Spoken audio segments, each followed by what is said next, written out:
ഇന്ന് നമുക്കൊരു കൈപ്പക്ക തീയലുണ്ടാക്കിയാലോ. അതിനു വേണ്ടി ഒരു കൈപ്പക്ക, 2 തക്കാളി, 2 സവാള, 3-4 പച്ചമുളക് എല്ലാം എടുത്തിട്ടുണ്ട്. വെളുത്തുള്ളി, ഇഞ്ചി. ഇനി ഇതെല്ലാം മുറിച്ചിട്ട് കൊണ്ടുവരണം. കഷ്ണങ്ങളെല്ലാം ഇതുപോലെ മുറിച്ചിടുക. ഇനി നമുക്കൊരു പാൻ അടുപ്പത്ത് വെച്ച് 1 സ്പൂൺ വെളിച്ചെണ്ണ ഒഴിക്കുക. 1/2 ടീസ്പൂൺ കടുക് ചേർക്കുക. കടുക് പൊട്ടിക്കഴിഞ്ഞാൽ ഈ വെളുത്തുള്ളി, ഇഞ്ചി, പച്ചമുളക് ഇട്ട് വെക്കുക. കടുവയാ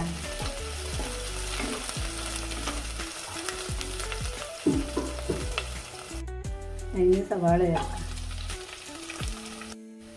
സവാളയിലേക്ക് കുറച്ചിട്ട് സവാള വഴറ്റി വന്നിട്ടുണ്ട്. നമുക്ക് പൊടികൾ ചേർക്കാം. 1/4 ടീസ്പൂൺ മഞ്ഞൾപ്പൊടി, 1 ടീസ്പൂൺ മുളക് പൊടി, 1/2 ടീസ്പൂൺ കുരുമുളക് പൊടി. ഇനി ഇതെല്ലാം മൂക്കുന്ന വരെ വഴറ്റുക.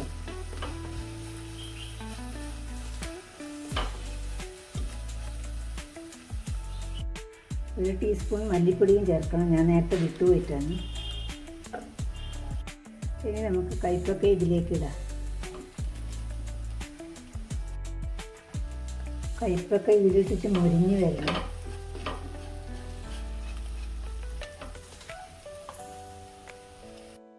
കുറച്ചും കൂടി ഉപ്പിടേണ്ടി വരും.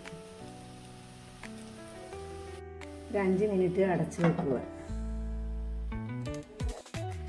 ഇത് വേവുമ്പോഴേക്കും നമുക്ക് അരവ് തയ്യാറാക്കാം. അരമുറി തേങ്ങ ചിരകിയത്, 1 ടീസ്പൂൺ ജീരകം, 2 ഉണക്കമുളക് ഇട്ടിട്ട് നമുക്ക് വെളിച്ചെണ്ണയിൽ വറുത്ത് കൊണ്ടുവരണം. തേങ്ങയും ജീരകവും ഇതുപോലെ വറുക്കുക. ഇനി നമുക്ക് തക്കാളി അരച്ചത് ഇതിലേക്ക് ചേർക്കാം. ഇനി നമുക്ക് വറുത്തരച്ച തേങ്ങ ചേർക്കാം.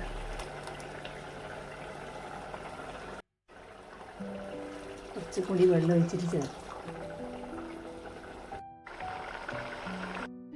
കൈപ്പക്ക തീയൽ റെഡിയായി. നല്ല ടേസ്റ്റാണ്.